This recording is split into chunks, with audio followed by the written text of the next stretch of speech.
Cholesterol తో ఇబ్బంది పడుతున్నారా? డయాబెటిస్ రివర్స్ చేసుకోవాలా? డైట్ తో పరిష్కారం. Contact functional nutrition Vinisha Reddy.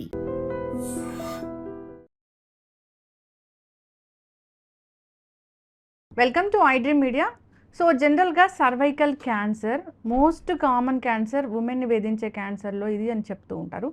ఈ క్యాన్సర్ అనేది ఎందుకు వస్తుంది, రాకుండా జాగ్రత్తలు ఏం తీసుకోవాలి, ఈ క్యాన్సర్ స్టార్ట్ అవుతుంది అన్నప్పుడు ప్రీ సిమ్టమ్స్ ఏమైనా తెలుస్తాయా, రాకుండా వ్యాక్సిన్స్ ఏమున్నాయి, వస్తే ట్రీట్మెంట్స్ ఏమున్నాయి, పూర్తి వివరాలు తెలుసుకుందాం. మనతో పాటు ప్రముఖ gynaecologist and oncologist doctor Sai Lakshmi Diana ఉన్నారు from Apollo Hospitals, Jubilee Hills. Doctor గారు నమస్తే అండి. నమస్తే అండి. డాక్టర్ గారు, జనరల్గా వింటూ ఉంటాం సర్వైకల్ క్యాన్సర్ అని. ఈ సర్వైకల్ క్యాన్సర్ అనేది ఎందుకు అంత మోస్ట్ కామన్ అయిపోయింది ఇప్పుడు? సర్వైకల్ క్యాన్సర్ అంటే గర్భసంచి ముఖ ద్వారానికి వచ్చే క్యాన్సర్.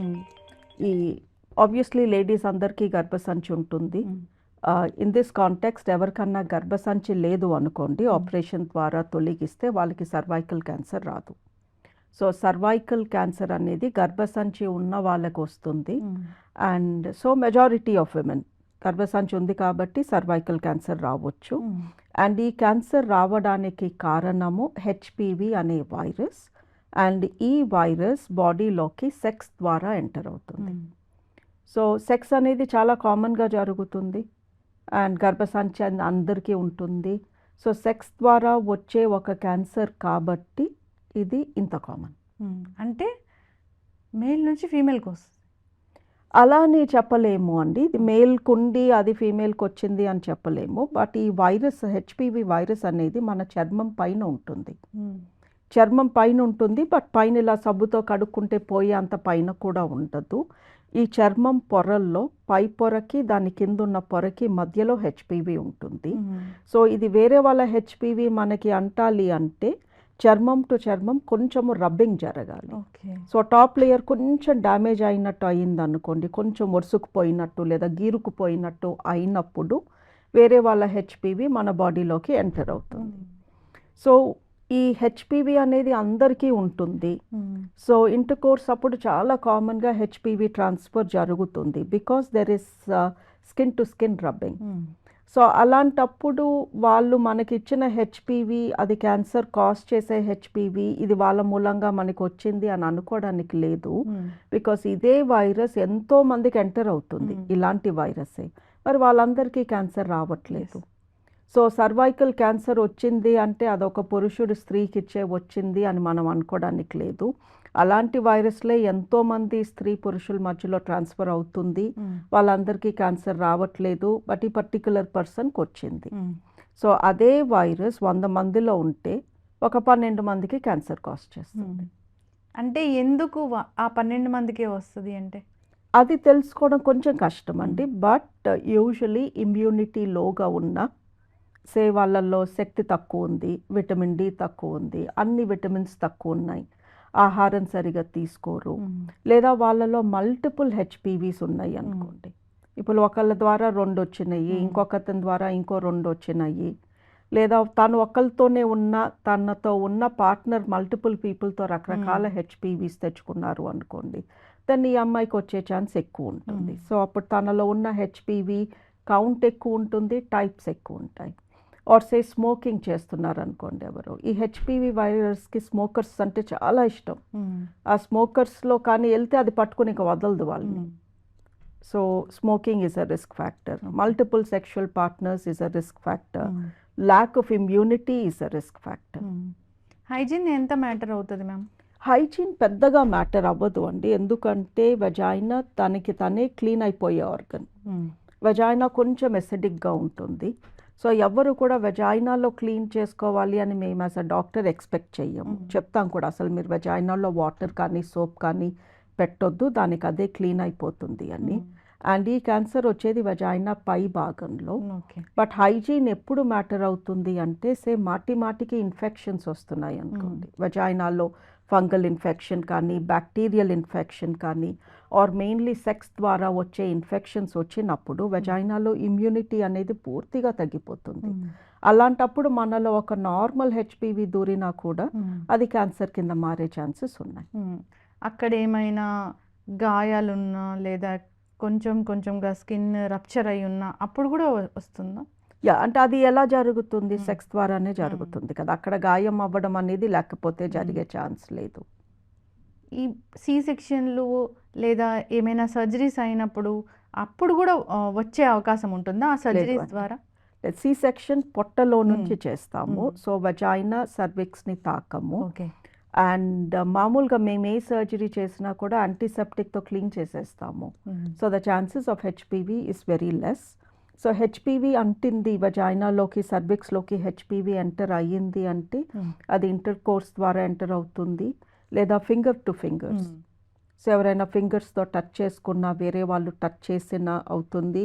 ఓరల్ సెక్స్ ద్వారా కూడా అవుతుంది, ఎందుకంటే మౌత్లో కూడా హెచ్పివి ఉంటుంది.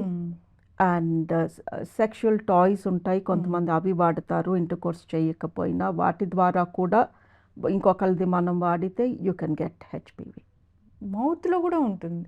ఎస్ అండి, HPV any entry point to the బాడీలో ఉంటుంది. Okay. So mouth, vagina, penis and motion whole, వీటి ద్వారా మనలో హెచ్పివి ఎంటర్ అవ్వచ్చు. సో ఒకళ్ళ నోట్లో హెచ్పివి ఉంది అంటే అది వాళ్ళకి వేరే వాళ్ళ ద్వారానే అంటి ఉంటుంది. మ్యామ్, హెచ్పివి అనేది జనరల్గా హ్యూమన్ బాడీలో ఉండనే ఉంటుంది.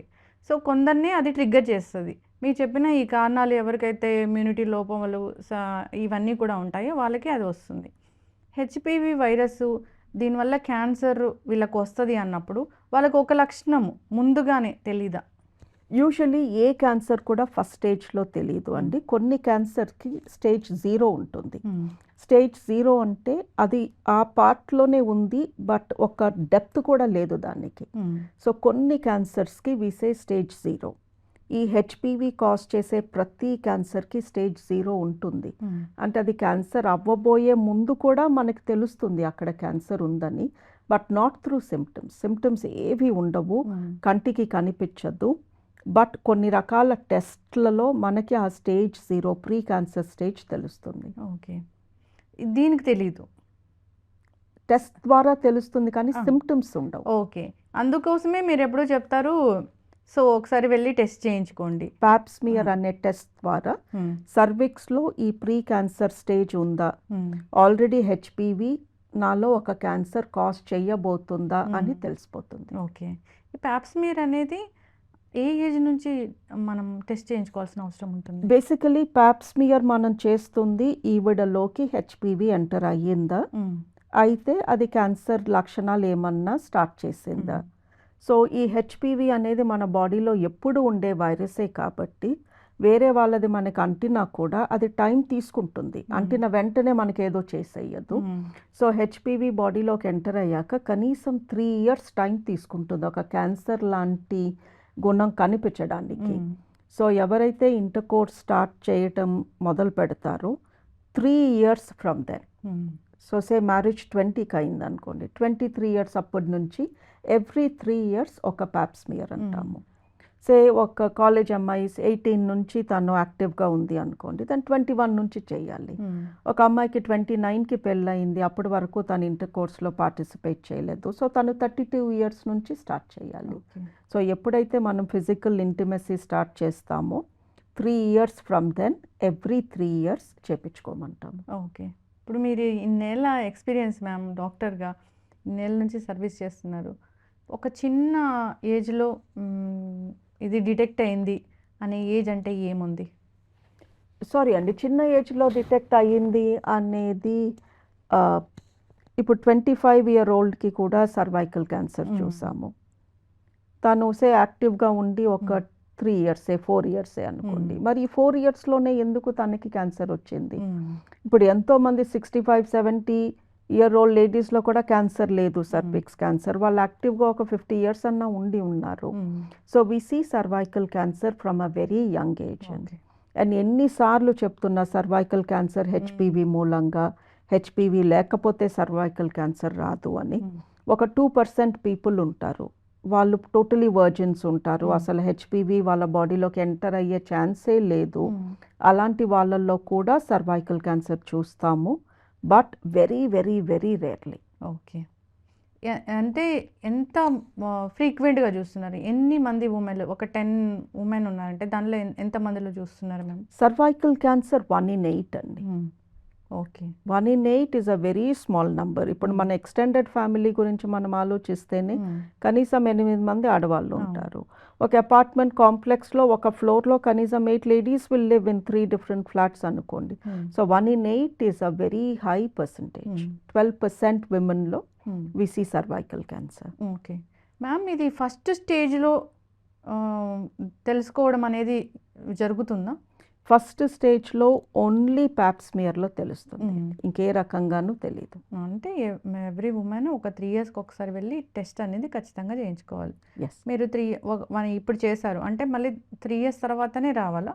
అంటే ఈ టెస్ట్ వ్యాలిడిటీ 3 years ఉంటుంది. ఇప్పుడు మన కార్ సర్వీసింగ్కి ఇచ్చాము, వాడు 6 monthsకి రండి, 1 yearకి రండి అంటాడు. అంటే ఏంటి, నేను చేసిన పని వీళ్ళు కార్ సరిగ్గా నడిపితే అన్ని రోజుల వరకు వీళ్ళకి మళ్ళీ ట్రబుల్ రాదు అని ఒక రకమైన గ్యారంటీ ఇవ్వడం. సో ఈ ప్యాప్స్మియర్ కూడా హెచ్పివి ఇన్ఫెక్షన్స్ వాటి మూలంగా వచ్చే క్యాన్సర్స్ నెమ్మదిగా వస్తాయి. సో ఇప్పుడు ప్యాప్స్మియర్ నార్మల్ వచ్చింది అంటే ఈ నార్మల్సీ 3 years వరకు ఉండే ఛాన్సెస్ చాలా ఎక్కువ. ఓకే. సో 3 yearsకి ఒకసారి చేస్తే చాలు అంటాము. ఇప్పుడు ఫస్ట్ స్టేజ్లో తెలిస్తే పూర్తిగా తగ్గించవచ్చా? ఫస్ట్ స్టేజ్లో ఏ క్యాన్సర్నైనా క్యూర్ చేయొచ్చండి. క్యూర్ అంటే ఉన్నది తొలగిస్తాను, మళ్ళీ రాకుండా చేయగలను, దాన్ని క్యూర్ అంటాము. So first stage cancers 90% of the times we can cure them. Okay. But first stage cancers 90% of the times మనకి తెలియవు, బికాజ్ ఒక్క సిమ్టమ్ కూడా ఉండదు. ఇప్పుడు మీలాంటి పెద్ద పెద్ద డాక్టర్స్ అవేర్నెస్ కల్పిస్తూ ఉన్నారు కాబట్టి టెస్టులు చేయించుకోవాలి. రాకుండా కూడా వ్యాక్సిన్ ఉందని చెప్తున్నారు కదా మ్యామ్? ఎస్ అండి, హెచ్పివి వ్యాక్సిన్ ఒక 18 years నుంచి USA, UK, all developed countries అక్కడ పిల్లలకి ఇస్తున్నారు. బట్ అది మన కంట్రీలోకి మనం ఇంపోర్ట్ చేసుకుని ఇచ్చేసరికి కొంచెం ప్రైస్ ఎక్కువ ఉంటుంది. బట్ 3 years నుంచి ఇండియన్ గవర్నమెంట్ వ్యాక్సిన్ వచ్చింది. 2 years నుంచి రెగ్యులర్గా దాన్ని వాడుతున్నాము. సో ఇప్పుడు మనకి మన కంట్రీలోనే మ్యానుఫ్యాక్చర్ అయిన హెచ్పివి వ్యాక్సిన్ ఉంది కాబట్టి ఇది more accessible and comparatively much cheaper. అంటే తెలుసుకున్నారు, సో దీని గురించి అవేర్నెస్ వచ్చింది కాబట్టి వస్తున్నారా మ్యామ్ వ్యాక్సిన్ ఇవ్వండి అని? వ్యాక్సిన్ మాకు ఇవ్వండి అని అడిగి వచ్చి వేయించుకునే వాళ్ళు తక్కువ. బట్ ఎవరైనా ఇన్సిడెంటల్లీ వస్తారు అనుకోండి, వాళ్ళ పిల్లల్ని తీసుకొచ్చినప్పుడు మీ పిల్లలకి ఇచ్చారా, ఎందుకు ఇవ్వలేదు, ఇవ్వాలి కదా, ఇలా ఎంకరేజ్ చేసి మేము ఎక్కువ మందికి ఇస్తున్నాము. అండ్ అప్పుడప్పుడు స్కూల్స్కి వెళ్ళి టాక్ ఇవ్వడము, దానితో కూడా కొంతమంది they are coming for vaccination. But still అనుకున్న దానికన్నా తక్కువగానే ఉంది రెస్పాన్స్. మ్యామ్ వ్యాక్సిన్ అంటే ఒక్క వ్యాక్సిన్ ఒక ఇంజెక్షన్ అంతేనా? వ్యాక్సిన్ 3 doses ఉంటుందండి. 15 దాటితే 3 doses, 15 కన్నా తక్కువ వయసులో ఇచ్చేస్తే 2 doses. అండ్ చాలా కంట్రీస్లో ఈ మధ్యన అంటే చైనా, హాంకాంగ్ ఇలాంటి కంట్రీస్లో మనలాగే అవి కూడా డెవలపింగ్ కంట్రీస్, ఎక్కువ మంది పిల్లలు ఉన్నారు, పేరెంట్స్ ఇన్కమ్ కొంచెం తక్కువ ఉంటుంది. సో ఇలాంటి కంట్రీస్లో గవర్నమెంట్ ఏం చెప్తుంది అంటే, మీ ఇంట్లో 3 పిల్లలు ఉన్నారు, ముగ్గురికి 2-3 doses అనేసరికి కాస్ట్ ఎక్కువ అవుతుంది. సో దాని బదులు ఒక్క చైల్డ్కి 3 doses ఇచ్చే బదులు 3 పిల్లలకి ఒక్కొక్క డోస్ ఇవ్వండి అని. బికాజ్ మనం ఇచ్చే 2 or 3 dosesలో ఫస్ట్ది is the most important, second, third దాన్ని బూస్టర్స్ అంటాము. ఓకే. సో ఆ ఫస్ట్ దాన్ని ఉపయోగం పెంచుతాయి. బట్ మనకి ఇవ్వగలిగితే ప్రతి చైల్డ్కి 15 లోపు అయితే 2, 15 దాటితే 3. ఇవ్వలేకపోతే అంత ఇచ్చే శక్తి నా దగ్గర లేదు బట్ నాకు ఇవ్వాలని ఉంది అంటే అట్లీస్ట్ ఫస్ట్ డోస్ అన్న ఖచ్చితంగా ప్రతి అబ్బాయికి అమ్మాయికి మనం ఇప్పించగలిగితే వీళ్ళు పెద్ద అయ్యాక సెక్షువల్లీ యాక్టివ్ అయ్యాక వాళ్ళకి హెచ్పివి నుంచి వచ్చే ఇన్ఫెక్షన్స్, క్యాన్సర్స్ బాగా తగ్గుతాయి. దాంట్లో కూడా స్ట్రెయిన్స్ ఉంటాయా మళ్ళీ? 150 strains ఉన్నాయండి. వాటన్నిటిని ఇది రాకుండా చేస్తుంది? లేదు, ఈ హెచ్పివి వైరసెస్ 150 types ఉన్నాయి. అందులో ఒక 20 types క్యాన్సర్ కాజ్ చేస్తాయి. ఆ 20లో 2 main types, 16 and 18 are 2 main types. మనకున్న ఇండియన్ వ్యాక్సిన్, అమెరికన్ వ్యాక్సిన్ ఈ 2 టైప్స్ని కవర్ చేస్తాయి.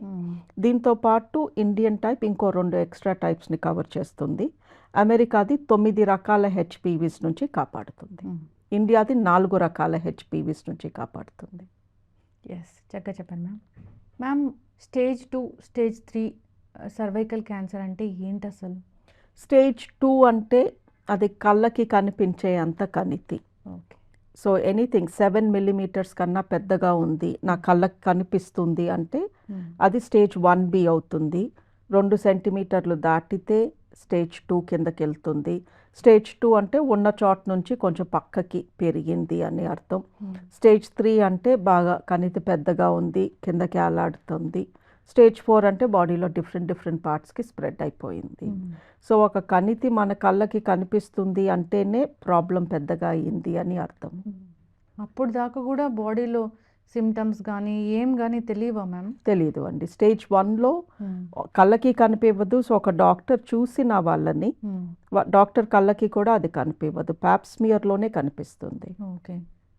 ఇప్పుడు డిశ్చార్జ్ కానీ ఏమైనా ఇవి ఉన్నాయి, సరే టెస్టులకు చేయించుకోలేదు, కొంచెం ఇలాంటి డిశ్చార్జ్ కనిపిస్తుంది, ఇబ్బంది అనిపిస్తుంది, లక్షణాలు ఉన్నాయంటే ఒకసారి డాక్టర్ దగ్గరికి వెళ్ళండి అంటే ఏమేమి ఉంటాయి మ్యామ్? పీరియడ్ మధ్యలో కూడా బ్లీడింగ్ ఆర్ వైట్ డిశ్చార్జ్లో కొంచెం రక్తపు మరకలు, బ్యాడ్ స్మెల్తో డిశ్చార్జ్ అంటే అక్కడ ఏదో ఉంది. పీరియడ్ అప్పుడు ఎనీవే బ్లడ్ బయటికి వస్తుంది. సో పీరియడ్ కానప్పుడు కూడా వస్తుంది అంటే డెఫినెట్లీ అక్కడ ఏదో ఉంది, తేడా మూలంగానే కదా అది వస్తుంది. ఇంటర్ కోర్స్ తర్వాత కలిసిన తర్వాత బ్లీడింగ్ అవుతుంది అనుకోండి, దాని అక్కడ ఏదో ఉంది, దాన్ని టచ్ చేసినప్పుడు లోపల it's bleeding. So intercourse తర్వాత బ్లడ్ రావడము, పీరియడ్ మధ్యలో బ్లడ్ కానీ డిశ్చార్జ్ కానీ, బ్యాడ్ స్మెల్తో లిక్విడ్స్ రావడము, పొత్తి కడుపులో నొప్పి, దాంతోపాటు white discharge or red discharge, backache, ఇవన్నీ కూడా ఈ క్యాన్సర్ లక్షణాలు. బ్యాక్ ఏక్ కూడా అంటే ట్యూమర్ కరెక్ట్గా ఆ పార్ట్లో ఉంటుంది కదండి, వెనకాలేమో బ్యాక్ బోన్ అండ్ రెక్టమ్ ఉంటాయి, అండ్ అది ఉండేది పొత్తి కడుపులో కింద వెజైనా అండ్ పొట్ట కలిసే చోట. సో యూజువలీ పెయిన్ అంతా లో బ్యాక్ ఏక్ ఆర్ పొట్ట. బట్ బ్యాక్ ఏక్ ఎంత కామన్ అంటే అది ఉన్న వాళ్ళందరూ నా క్యాన్సర్ అని అనుకోకూడదు, బట్ అది కూడా ఒక లక్షణం. సో దీనికోసం వస్తే ట్రీట్మెంట్కి గర్భసంచి మొత్తం తీసేస్తారా? ఇది గర్భసంచి కింద పార్ట్కి వచ్చే క్యాన్సర్. చిన్న వయసులో ఇంకా పిల్లలు కూడా పుట్టని వయసులో ఎవరైనా ఈ క్యాన్సర్తో వస్తే, క్యాన్సర్ సైజ్ చిన్నగా ఉంటే దెన్ ఆ కింద పార్ట్ తీసి గర్భసంచి ఉంచవచ్చు. బట్ నిజంగా ఇండియాలో అంత చిన్న క్యాన్సర్తో ఎవరైనా డాక్టర్ని సంప్రదించడం చాలా తక్కువ. అలాంటివి ప్యాప్స్మియర్లోనే పికప్ చేస్తాము. బట్ ఎవరైనా పిల్లలు పుట్టడం అయిపోయింది, ఇంకా ఫ్యామిలీ అవసరం లేదు, సర్వైకల్ క్యాన్సర్ వచ్చింది అంటే ఈ గర్భసంచి మొత్తం తొలగించి అప్పర్ పార్ట్ ఆఫ్ ది వజైనా కూడా కొంచెం తీసేస్తాము. అసలు పిల్లలు పుట్టాక గర్భసంచి అవసరం ఏముంటుంది? క్యాన్సర్ వస్తుందన్న భయంతో తీసేయించుకోవచ్చు కదా. కానీ బాడీలో ఎక్కడైనా క్యాన్సర్ రావచ్చు. ఇప్పుడు సర్వైకల్ క్యాన్సర్ ఎంత కామనో రొమ్ము క్యాన్సర్ అంతకన్నా ఎక్కువ కామన్ అయ్యింది. మరి రొమ్ము తీస్తున్నామా? ఎవరికైనా ఒకళ్ళకి సజెస్ట్ చేయండి, నీకు ఫ్యూచర్లో రొమ్ము క్యాన్సర్ వస్తుందేమో తీసేద్దాము అంటే ఈడ్చిపెట్టి కొడతారు. సో మన బాడీలో కూడా మనం కొంచెం పార్షియల్గా ఉంటాము. మనకి బయట కనిపించే పార్ట్స్, ఆ పార్ట్ మూలంగా నేను అందంగా ఉంటాను అన్నప్పుడు అవి మనం తొలగించుకోవడానికి అస్సలు ఇష్టపడము. బట్ లోపల గర్భసంచి ఎవరికి కనిపించదు కదా, ఉన్నా కనిపించదు, లేకపోయినా కనిపించదు. సో ఇది ఎందుకు తీపి చేసుకుంటే పోలా అన్నట్టు ఉంటుంది attitude. But if you think pelvis ఆ పార్ట్లో there are 3 bags, urine bag, ఈ యూటరస్ ఇస్ బేబీ బ్యాగ్, వెనకాల మోషన్ బ్యాగ్, ముందు ఒక బోన్ వెనకాల ఒక బ్యాక్ బోన్. సో ఈ 2 బోన్స్ మధ్యలో ఈ 3 bags కరెక్ట్గా ఫిట్ అయి ఉంటాయి. అక్కడ ఇంకా దేనికి స్పేస్ ఉండదు. ఓకే, ఈ యూటరస్ ఆనుకునే యూరిన్ సంచి, యూటరస్ ఆనుకునే వెనకాల మోషన్ సంచి, 3 అలా ఫిక్స్ అయిపోయి ఉన్నాయి. మధ్యలోది మనం తీసేస్తే ఈ 2 bagsకి మధ్యలో సపోర్ట్ మెకానిజం ఉండదు. సో యూరిన్ సంచి జారడము లేదా మోషన్ సంచి జారడము sometimes we see. And యూట్రస్కున్న రక్త సరఫరా పక్కనున్న ఓవరీస్ కూడా వెళ్తుంది. ఓవరీస్ నుంచి హార్మోన్స్ వస్తాయి. సో ఎవరికైతే యూటరస్ తీసేస్తామో సమ్ టైమ్స్ మనం ఓవరీస్ ఉంచిన ఓకే వీళ్ళకి హార్మోన్ ఇద్దాము ఓవరీస్ ఉంచుదాము అని మనం అనుకున్నా కూడా వాటికి కొంచెం రక్త సరఫరా తగ్గిపోతుంది. సో అవి తొందరగా పనిచేయడం మానేస్తాయి. సో యూటరస్ ఉన్నది ఒక రీజన్కి, ఒక పర్పస్కి. దాంట్లో క్యాన్సర్ వస్తే ఎందుకులే తీపించుకుందాము అనుకుంటే that is not a correct way of thinking. విలేజెస్లో చాలామంది కూడా ఇప్పటికీ గర్భసంచి తీసేయించుకోవడం అనేది చూస్తూ ఉన్నాము. క్యాన్సర్ గురించి అవేర్నెస్ ఉంది లేదు అదంతా పక్కన పెడితే పిల్లలు పుట్టాక ఇంకా ఇలాంటివన్నీ ఇబ్బందులు పడలేక ఇప్పటికీ కూడా తీయించుకుంటున్నారు. ఐ థింక్ ఇందులో పార్ట్లీ రెస్పాన్సిబిలిటీ అక్కడ ఉన్న డాక్టర్స్ది కూడా అండి. నేను గైనకాలజిస్ట్నే అండ్ నేను ఇలా చెప్తే నా తోటి గైనకాలజిస్ట్లకి కోపం రావచ్చు. బట్ మాకు కూడా ఆపరేషన్స్ చేస్తేనే మంచిగా అనిపిస్తుంది ఫర్ వేరియస్ రీజన్స్. నేను నేర్చుకున్న ఆపరేషన్స్ నేర్చుకున్నాము. ఏ ఆపరేషన్ చేయకుండా పిల్లలు నార్మల్గా పుట్టేశారు, పీరియడ్స్ అన్నీ మందులతో నేను పీరియడ్ ప్రాబ్లమ్స్ అన్నీ తగ్గించేస్తున్నాను అనుకోండి, మరి నేను ఏం ఆపరేషన్స్ చేసుకోను. సో ఎవరైనా పేషెంట్ కొంచెం పీరియడ్ ప్రాబ్లంతో లేదా ఒక ఫైబ్రాయిడ్ ఉందనో లేదా వైట్ డిశ్చార్జ్ అనో ఇలాంటి రీజన్స్తో వెళ్ళినప్పుడు మందులతో వాళ్ళని తగ్గించకుండా డాక్టర్స్ కూడా ఎంకరేజ్ చేస్తున్నారు. తీపిచ్చేసుకో, నీకు అన్ని రకాలుగా బెనిఫిట్ ఉంటుంది. లేడీస్కి కూడా పీరియడ్ అనేది ఉండకపోతే హాయిగా ఉంటుంది. ఏ పూజలన్నా ఎప్పుడన్నా ఏ తిరుమలకన్నా ఏదన్నా చేసేసుకోవచ్చు నేను, ఇంకా నాకు ఏ రకంగా ఇబ్బంది ఉండదు, ఇలా ఆలోచిస్తున్నారు. సో పేషెంట్స్ ఒక రకంగా ఆలోచిస్తున్నారు, డాక్టర్స్ ఇంకొక రకంగా ఆలోచిస్తున్నారు. యాజ్ అన్ ఎఫెక్ట్ విమెన్ చాలామందికి కొన్ని విలేజెస్లో టౌన్స్లో ఒక్కరికి కూడా గర్భసంచి ఉన్న వాళ్ళు లేకుండా సిట్యువేషన్ వచ్చింది. ఇదంతా నోటీస్ చేసి గవర్నమెంట్ సేవ్ ది యూట్రస్ అనే ఒక ప్రోగ్రామ్ స్టార్ట్ చేసింది. తీయొద్దు, తీస్తే హెల్త్ ప్రాబ్లమ్స్ వస్తున్నాయి. వీళ్ళందరూ ఒక 10 years తర్వాత రకరకాల బాడీ పెయిన్స్తో బోన్ వీక్నెస్తో సఫర్ అవుతున్నారు అని save the uterus program start చేయాల్సి వచ్చింది. ఇప్పుడు ఆల్మోస్ట్ నార్త్ ఇండియా చాలా చోట్ల గర్భసంచి తీయాలి అంటే అక్కడ కలెక్టర్ ఆఫీస్ నుంచి వాళ్ళు ఒక స్టాంప్ వేయించుకోవాలి డాక్టర్లు. ఓకే, మన దగ్గర లేదు అట్లా. మన దగ్గర ఇంకా స్టార్ట్ కాలేదు. మన దగ్గర సిజేరియన్స్ పైన అలాంటి ఒక మొమెంటం స్టార్ట్ అయింది. సిజేరియన్ చేస్తే ఎందుకు చేస్తున్నారు అని క్లియర్గా మనం రాసి దానికి ఇంకొక డాక్టర్తో సంతకం పెట్టించుకోవాలి అని. బట్ ఇట్ విల్ స్టార్ట్ అండి. అంటే ఇన్ని హిస్టెక్టమీస్ అయ్యి లేడీస్కి ఆస్టియోపోరోసిస్ అని బోన్ వీక్నెస్ అని తొందరగా ముసల్తనం రావటము ఇవన్నీ ఎక్కువ అబ్జర్వ్ చేశాక గవర్నమెంట్ మనకి స్టార్ట్ చేసేస్తుంది. ఎస్, చక్కగా చెప్పారు మ్యామ్. ఇదే సర్వైకల్ క్యాన్సర్ లాస్ట్ స్టేజ్ అంటే ఏంటి? 4th స్టేజ్ అయినా అన్ని క్యాన్సర్స్కి 4 stages ఉంటాయండి. Last stage is 4th stage, first is first. 4 స్టేజ్లు, 4 స్టేజ్లు దాటి ఏ క్యాన్సర్ని మేము స్టేజ్ కింద పెట్టాము. 4th stage ఏ క్యాన్సర్ అన్న 4th stage అంటే అది ఉన్న చోట నుంచి బాడీలో వేరే డిస్టెంట్ పార్ట్స్కి వెళ్ళింది అని అర్థం. ఇప్పుడు చూసారా మ్యామ్, ఇన్నేళ్ళ ఎక్స్పీరియన్స్లో 4th stage క్యాన్సర్, సర్వైకల్ క్యాన్సర్తో వచ్చిన వాళ్ళని చూసారా మీరు? ఇప్పుడు ఒక నెలలో 30 మంది వచ్చారనుకోండి సర్వైకల్ క్యాన్సర్తో. అందులో 90% స్టేజ్ 3 or 4లో ఉంటారు. అప్పటి వరకు కనుక్కోరు. అంటే ఫస్ట్ జరుగుతున్న వైట్ డిశ్చార్జ్ ఏదో అనుకుంటారు, వేడి చేసింది ఆర్ ఇన్ఫెక్షన్ వచ్చింది, పబ్లిక్ టాయిలెట్ వాడాను, ఇలాంటి అనుకుంటారు. తర్వాత కొన్ని రోజులు ఇంట్లో వాళ్ళకి చెప్పాలి అంటే భయము, అక్కడేదో జరుగుతుంది అని చెప్పడము. తర్వాత నెమ్మదిగా వాళ్ళ ఊర్లోకి వెళ్ళారు అనుకోండి, పేషెంట్ ఎగ్జామిన్ కూడా చేయకుండా యాంటీబయోటిక్స్, యాంటీ ఫంగల్ మెడికేషన్ ఇస్తారు చాలామంది. అల్ట్రాసౌండ్లో ఇది అంత ఈజీగా పికప్ అవ్వదు. బికాజ్ ఇది గర్భసంచి వెజైనాలో ఉండే ట్యూమర్. ఇది వెజైనా మూసుకుని ఉంటుంది, మనం దాన్ని తెరిచి చూస్తే తప్ప ఈ ట్యూమర్ కనిపించదు. సో కొంతమంది పెద్ద పెద్ద ట్యూమర్స్తో వస్తారు, అల్ట్రాసౌండ్ రిపోర్ట్ నార్మల్ ఉంటుంది. సో మనం పేషెంట్ని ఎగ్జామిన్ చేయలేదనుకోండి, అల్ట్రాసౌండ్ రిపోర్ట్ నార్మలే ఉంది కదమ్మా నువ్వు యాంటీబయోటిక్ వేసుకో అని ఏదో ఇచ్చేసామనుకోండి, టోటల్ డయాగ్నోసిస్ మిస్ అయిపోతుంది. సో పేషెంట్స్ డిలే చేస్తారు. దాని తర్వాత కొంతమంది డాక్టర్లు సరిగా ఎగ్జామిన్ చేయక డిలే చేస్తారు. అండ్ సిమ్టమ్స్ వచ్చాకే people come to the doctor. నేను వెళ్ళి ఒక హెల్త్ చెకప్ చేయించుకుంటాను అని వచ్చే వాళ్ళు చాలా తక్కువ, ఉమెన్ చాలా తక్కువ, చాలా చాలా తక్కువ. So most cervical cancers stage 2, 3, 4th stage కూడా చాలా మందికి చూస్తాము. ఇంకా 4th stage క్యాన్సర్తో వస్తే తగ్గించలేమా? తగ్గించగలమండి. ఇప్పుడు 4th stage క్యాన్సర్ని కూడా కీమోథెరపీతో తగ్గించగలము. బట్ అన్ని డిఫరెంట్ బాడీ పార్ట్స్ ఎఫెక్ట్ అయినప్పుడు వాళ్ళు కోలుకోవడానికి చాలా టైం పడుతుంది. Yes ma'am. అసలు ఒక 40 తర్వాత ఉమెన్ ఈ టెస్టులు చేయించుకోవాలి, ఖచ్చితంగా మీకు అవేర్నెస్ ఉండాలి అంటే ఏముంటుంది? అసలు గైనకాలజిస్ట్ దగ్గరికి రావడమే మానేస్తారు. వన్స్ పిల్లలు పుట్టేసి అంతా అయిపోయాక గైనకాలజిస్ట్ దగ్గరికి ఒక్కసారి ఫాలోఅప్ కూడా వెళ్ళరు కదా మ్యామ్? ట్రూ. 40 తర్వాత ఉమెన్కి ఖచ్చితంగా టెస్టులు అంటే ఏముంటాయి? 40 లోపు కూడా ప్యాప్స్మియర్ అనేది కంపల్సరీ అండి. సో మనం ఒక ఫ్యామిలీ లైఫ్ లీడ్ చేస్తున్నాము అన్నప్పుడు ఎవ్రీ 3 ఇయర్స్కి ఒకసారి ప్యాప్ టెస్ట్ కంపల్సరీ. సో అది ఈవెన్ 20s అండ్ 30sలో ఉన్న లేడీస్కి కూడా చెప్తాము. In fact cervical cancer most commonly 35 to 45 మధ్యలో చూస్తాము. మిడిల్ ఏజ్డ్ ఉమెన్ క్యాన్సర్ అది. అట్లానే ఓల్డ్ ఏజ్లో కూడా చూస్తాము.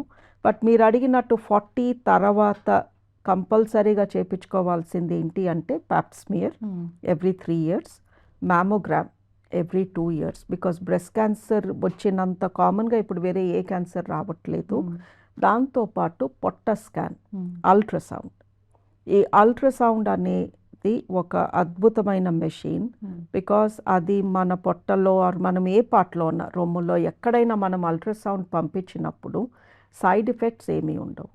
బట్ అదే సిటీ స్కాన్ కానీ పెట్ సిటీ స్కాన్ కానీ చేశారు అనుకోండి, చాలా ఎక్స్రేస్ పోతాయి బాడీలోకి. ఈవెన్ మ్యామోగ్రామ్లో కూడా కొంచెం ఎక్స్రే వెళ్తుంది రొమ్ములోకి. బట్ అల్ట్రాసౌండ్లో ఎక్స్రే లేదు. So it is 100% safe.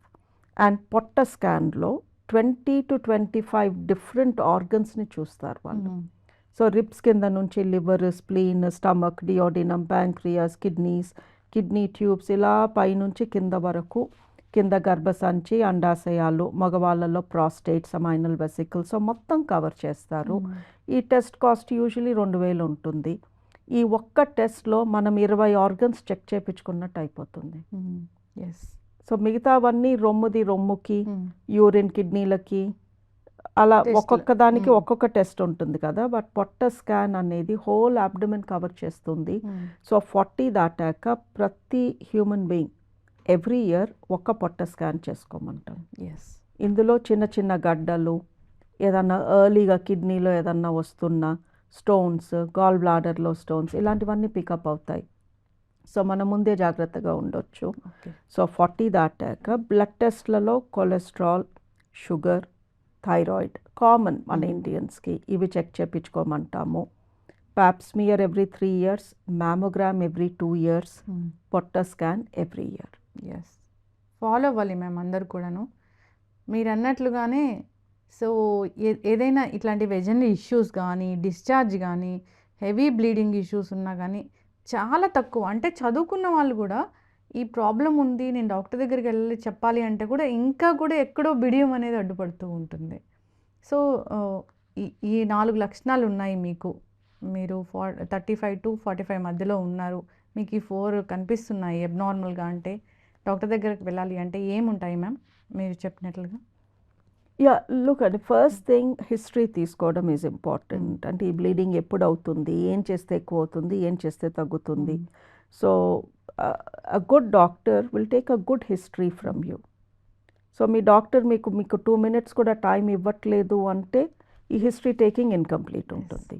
తర్వాత కంపల్సరీగా డాక్టర్ చేయాల్సింది లోపల ఒక చిన్న ఇన్స్ట్రుమెంట్ పెట్టి we examine the vagina and the lower part of the uterus.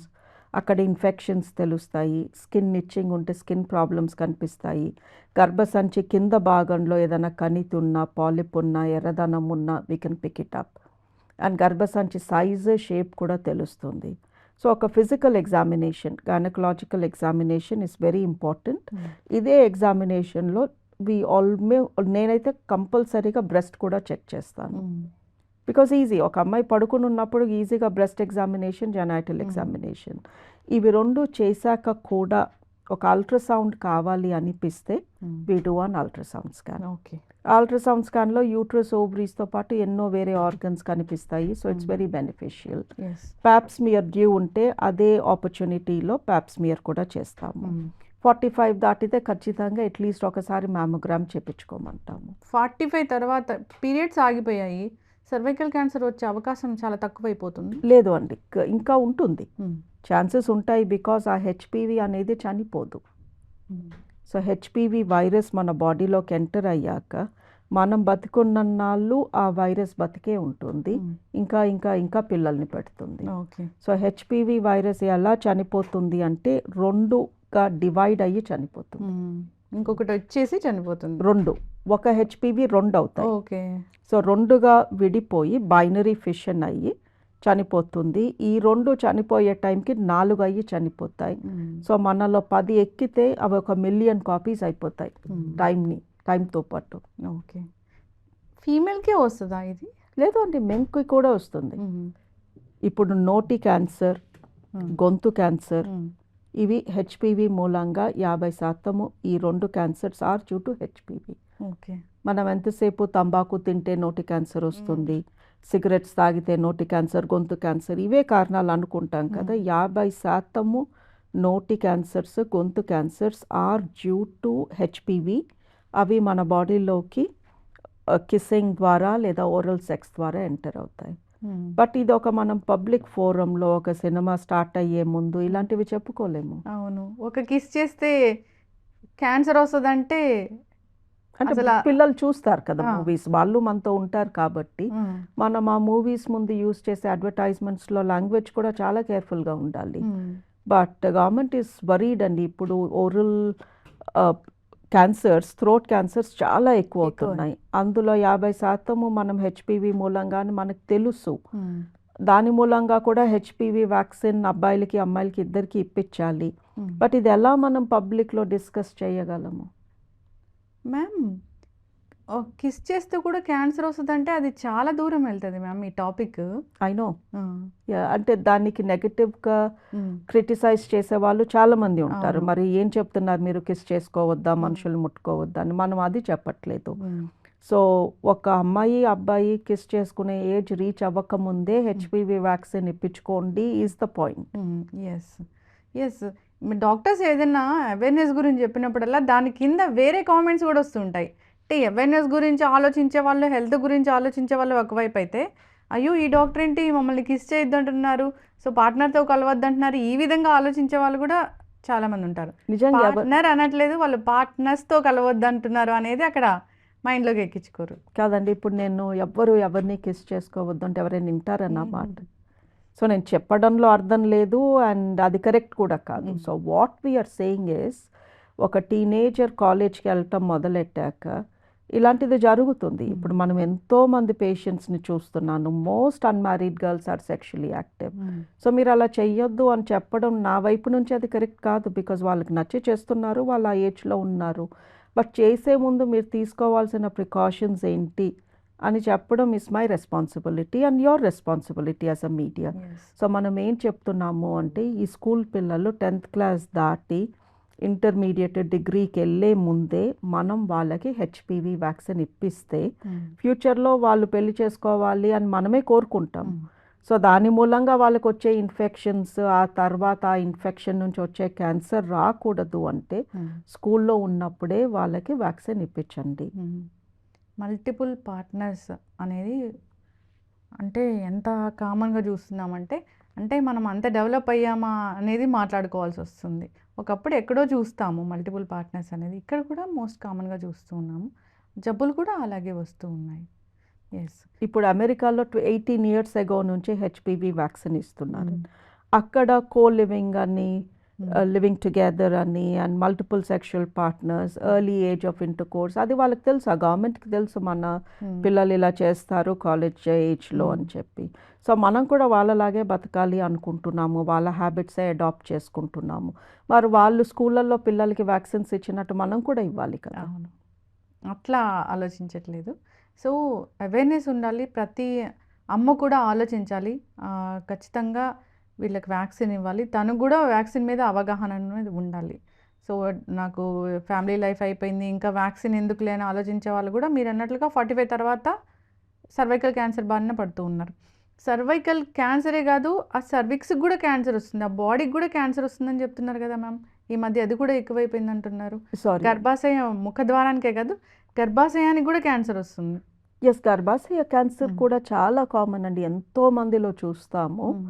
And గర్భాశయ క్యాన్సర్ కారణాలు వేరే, గర్భాశయ ముఖద్వారం క్యాన్సర్ వేరే. గర్భాశయ క్యాన్సర్కి మెయిన్ కారణం లావుగా ఉండడము, డయాబెటీస్ ఎస్. And PCOD. చక్కటి ఇన్ఫర్మేషన్ మ్యామ్. సర్వైకల్ క్యాన్సర్ గురించి జస్ట్ ఇంట్రడక్షన్ ఇచ్చి వదిలేసాము. మనం సిరీస్ కంటిన్యూ చేద్దాము. కారణాలు ఏంటి, రాకుండా జాగ్రత్తలు ఏంటి, ఇలాంటివి చెప్పారు. నెక్స్ట్ ఇంకా డీప్గా డెప్త్గా వెళ్ళి మనము దాని గురించి డిస్కస్ చేద్దాం మ్యామ్. చక్కటి ఇన్ఫర్మేషన్ అందరు ఫాలో అవ్వాలి.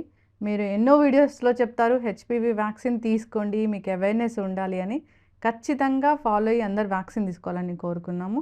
ఏజ్ కూడా మీరు చెప్తూనే ఉంటారు, ఏ ఏజ్ నుంచి ఏజ్ వరకు 9 to 15. ఎస్. కరెక్ట్ ఏజ్ అయితే 9 to 15. 15 దాటిన వాళ్ళకి ఒక ఎక్స్ట్రా డోస్ ఇస్తాము. సో ఈ ఏజ్ ఆ ఏజ్ అని కాదు, బట్ మినిమమ్ ఇస్ 9, బికాస్ ఈ వ్యాక్సిన్ పనిచేసేది గర్భసంచి ముఖద్వారం పైన. 9 కన్నా తక్కువ ఉన్న వయసు వాళ్ళల్లో గర్భసంచి చాలా చిన్నగా ఉంటుంది, చిన్నపిల్లలు. సో వాళ్ళు కొంచెం మెచ్యూరిటీ వైపు స్టార్ట్ అయితే యూట్రస్ సైజ్ పెరుగుతుంది. So that is why we say uterus కొంచెం పెరిగే ఛాన్స్ ఇచ్చాక వ్యాక్సిన్ ఇద్దాము అని. 15 వరకు ఎందుకు అంటాము అంటే 15 లోపు 10th క్లాస్ అయిపోతుంది. ఎవరైనా స్కూల్ పిల్లలు ఫిజికల్గా ఇంటిమేట్గా ఉంటారు అని మనం ఎక్స్పెక్ట్ చెయ్యము, అండ్ హోప్ఫుల్లీ వాళ్ళు చెయ్యరు కూడా అలా.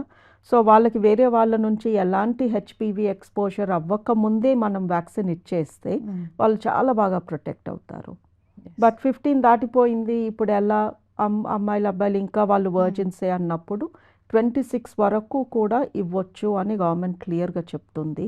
26 దాటాక కూడా మీరు వాళ్ళు ఎలిజిబుల్ వాళ్ళకి ఇవ్వచ్చు అంటే యూ కెన్ గివ్ ఇట్. ఎట్లా తెలుస్తుంది ఎలిజిబుల్ అని? అంటే వాళ్ళకి ఎక్స్పోజర్ని బట్టి. ఇప్పుడు 29-year-old అమ్మాయి అసలు ఎప్పుడు ఎవరితోనూ యాక్టివ్గా లేదు అనుకోండి, she is very much eligible. Madam ఇన్ని రోజులు ఎక్కువగా తెలీదు. సో మన మదర్ అలాంటి వాళ్ళకి వ్యాక్సిన్ గురించి తెలియదు, వాళ్ళకి ఈ వ్యాక్సిన్ ఇవ్వకూడదు. వ్యాక్సిన్ మనకి ఫ్యూచర్ నుంచి కాపాడుతుంది. ఫ్యూచర్లో మన బాడీలోకి ఎంటర్ అవ్వబోయే హెచ్పివి వైరసెస్ నుంచి కాపాడుతుంది. ఇప్పుడు ఒక స్టేబుల్ రిలేషన్షిప్లో ఉన్న కపుల్కి వేరే ఎక్కడి నుంచి వస్తాయండి వైరస్? ఎస్. సో అలాంటి లేడీ పాప్స్మియర్ చేపించుకుని ఇంతకుముందు ఏదన్నా వైరస్ ఎంటర్ అయినా దాని మూలంగా క్యాన్సర్ వస్తుందా అని కనుక్కోవడానికి రెగ్యులర్గా పాప్స్మియర్ చేపించుకోవచ్చు. బట్ ఫ్యూచర్లో కూడా నాకు ఇంకా కొన్ని అంటబోతాయేమో ఎటువైపు నుంచైనా, నా లైఫ్ స్టైల్ మూలంగా లేదా నా పార్ట్నర్ లైఫ్ స్టైల్ మూలంగా అన్న డౌట్ ఉన్నప్పుడు definitely HPV vaccine even married ladies వేసుకుంటే బెటర్. బట్ పాప్స్మియర్ అయితే compulsory for all women who have been previously active. Yes, చక్కటి ఇన్ఫర్మేషన్ మ్యామ్. ఫాలో అవ్వాలని కోరుకుందాం. ఇంకా ఏమైనా డౌట్స్ ఉన్నాయంటే కాంటాక్ట్ చేయాలని కోరుకుందాం మ్యామ్. ధన్యవాదాలు. Thank you so much. And don't forget to subscribe to iDream. And for more videos, Please subscribe to iDream. Please subscribe to iDream. Please subscribe iDream. And please subscribe to iDream. For more videos, subscribe to iDream. please like, share and subscribe to the channel. Congratulations, iDream. Subscribe to iDream. Subscribe to iDream.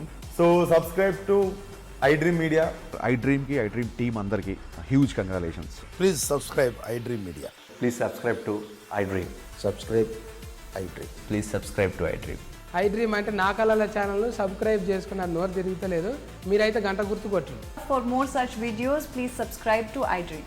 Subscribe to iDream. Please subscribe to iDream. Please subscribe iDream Media. Please do subscribe to iDream. Please subscribe to iDream Media. For best entertainment and information, please subscribe iDream.